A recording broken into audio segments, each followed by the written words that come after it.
This episode is brought to you by Nespresso and Samra Origins by the Weekend Coffee Collection. Introducing Samra Origins. My collaboration with Nespresso is a connection to my roots, to my mother, Samra. Coffee that hits the right notes. It transports you. Crafted with unique notes and bold, soaring flavors. Experience a taste that moves you. Nespresso and Samra Origins. Discover more at Nespresso.com. The Rush Hour with James Golden. Entertaining and informative on the Red Apple Podcast Network. With us, our dear friend. We love this man, ladies and gentlemen. He is an American treasure. Oh my goodness, Representative Jim Jordan. It's been a while. How are you? I'm fine. You're the American treasure, and it's good to be with you. Oh, my goodness. So much to discuss with you. Very quickly, you've seen what's going on, not just in L.A., Seattle. They're still doing warfare up there with Antifa. I was mentioning to the audience, they've been doing that since the 90s. And it has gone unchecked. Now you have these mass demonstrations planned for Saturday. You see what's going on in L.A., the response from California's leadership. What are you, Representative Jordan, what do you think about all this stuff? Well, I mean, it's the left. I mean, the left is just crazy. I say all the time, not all Democrats are crazy, but the left that controls their party is.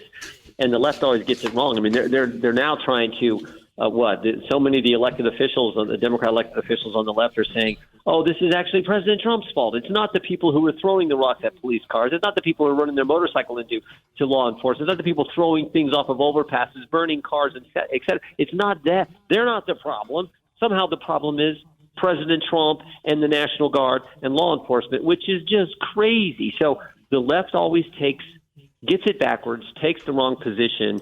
And it's sad because now the left is completely in control of one of the two major political parties. They control the Democrat Party, and it's just it's unfortunate. Now, the good news is the country has common sense. As President Trump says, we're the party of common sense. The country has common sense.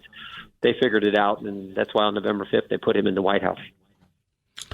So we still have Democrats in Congress, and of course we have the big, beautiful bill working its way past the House in the Senate now. And we had Chuck Schumer, what Russia used to, of course, affectionately call Chuck U. Schumer. We've had Chuck U. Schumer out saying this. Cut 13, Carlos. Mr. Schumer had this to say about the bill. I think there's going to be strong Democratic opposition here in the House. We're going to work hard to kill the legislation here in the House of Representatives. This rescissions bill, which is, doing Elon Musk's bidding in terms of devastating cuts to our ability as a country to protect our national security interests all across the world, and then at the same time assaulting, Bert, Ernie, Big Bird, Elmo, and all of the people connected to Sesame Street. That's extraordinary.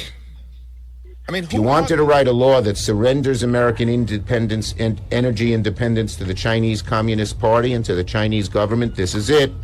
Look no further than this bill. China's gaining in solar, wants to dominate. If we cut off all solar production, China will dominate, and our children and grandchildren, and even many of us, will be at China's whim. China will have a grip on our energy policy. It will be outrageous. Outrageous. Representative Jordan, why do you want to give China an edge and have them defeat us? Representative Jordan, why do you want to hurt Big Bird? What are you doing to Big Bird? This is today's left, defending your tax money being used to put Big Bird and Bert and Ernie on Baghdad TV and trying to lie to you and scare you that somehow focusing on using the resources the good Lord has given us in abundance, like coal, gas, and oil, somehow that is going to help China. That it's just the opposite. So again, the left always gets it wrong. First of all, the big beautiful bill, the triple B, as some said, the triple B. It's a good bill, though, because the Democrats hate it. So that's why you know it's good. And then they hate it because it does common sense things, fundamental things that empower families, not empower government, like letting people keep more of their money. It cuts taxes. It says we're going to have the resources there to make sure the border stays secure. We know they disagree with that because what did we see in the 4 years of Biden was there? 10 million people come across the border. They had no border. It says if you're an able-bodied male, able-bodied adult in our welfare system, guess what? You're going to have to work. If you're getting taxpayer money and you're an able-bodied, you got to work. Medicaid was designed for single moms, children, and people with disabilities, not for able-bodied men, 40 years old, who can go get a job. And then finally, this bill says we're going to give parents school choice.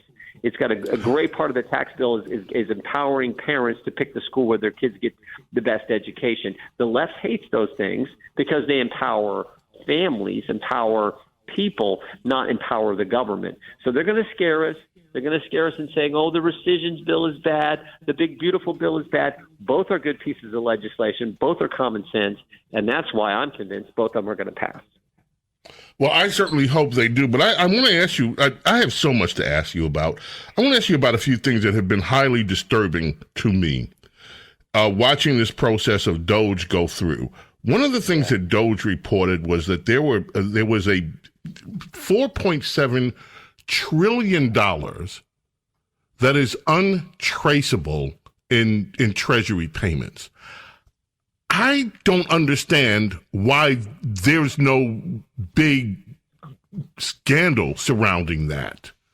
Yeah. I don't understand how that can happen, number one. I don't understand how the federal government for years and years had one bank account with no checks and verifications, and money was just flying out the door. I don't understand how hundreds and hundreds of NGOs were drawing billions of dollars unchecked.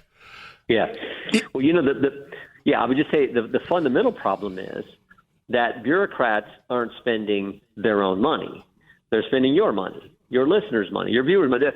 So that is the fundamental problem, and it's why the founders wanted government to be smaller. It's what you and Rush talk about all the time. Smaller government is a better government because it means more freedom for people, and it's also more efficient because you don't have bureaucrats who say, oh, Shazam, I get to throw other people's money around?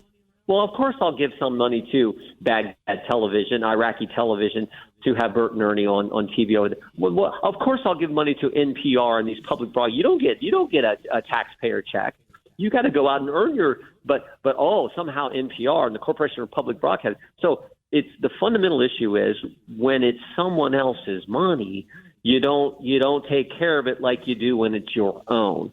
That's the big problem. And Elon came in and identified lots of things. So remember, though, the best part of President Trump's great joint address to Congress a few months ago, I thought it was a great speech, but the best part, I thought, was when he rattled off all the stupid things, like 20 different things he just rattled off that DOGE had discovered then, rattled off all the dumb things government is spending, the federal government is spending your tax dollars on. And a bunch of it was through USAID, which is part of this rescission bill that we're going to vote on tomorrow to claw that money back and not let it be spent.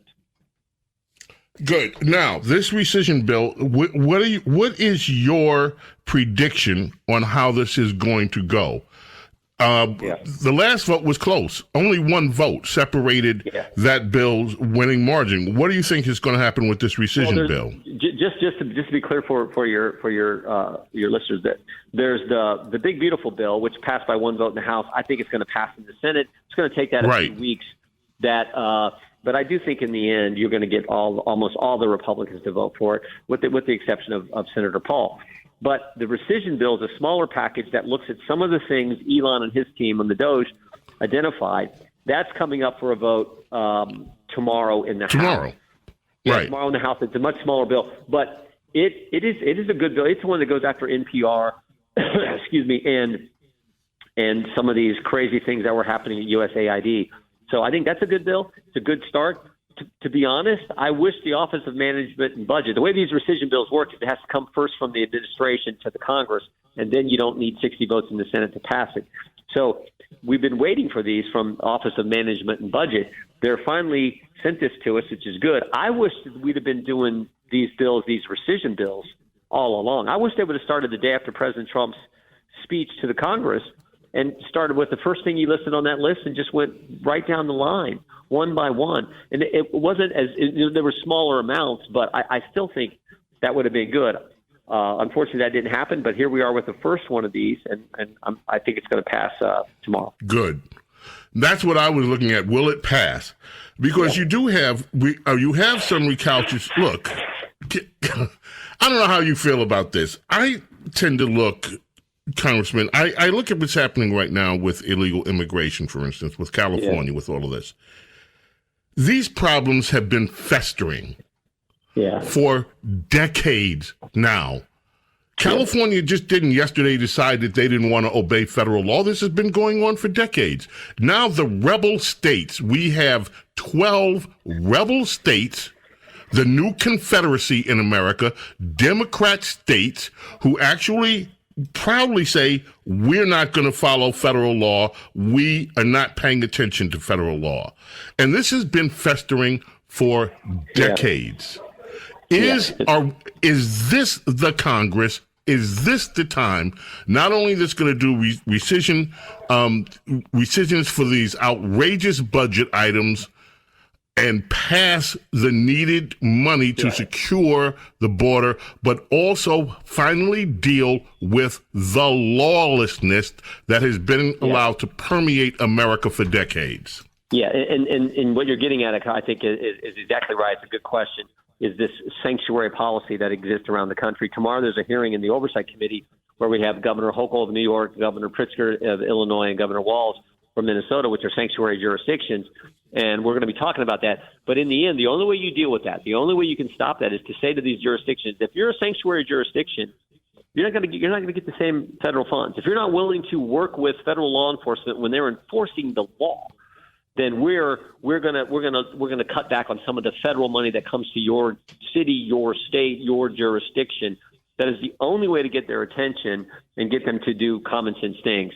And unfortunately, there's a vote on the floor right now that I got 3 minutes left to get. Okay, you got to run. Yeah. Good to talk to you. We buddy. love you. Take care. Come back. Thanks. All right, and you tell us how all this is going. All right, we will do it. Take care. All right. Congressman Jordan, ladies and gentlemen, got to head off to a vote. James Golden and Snerdley with you. We got to head off, take care of our own business. We're coming back on the fastest hour in American media. Celebrating the music today of the Beach Boys. Brian Wilson passes away at age 82. Sad week in music. The Rush Hour with James Golden on the Red Apple Podcast Network.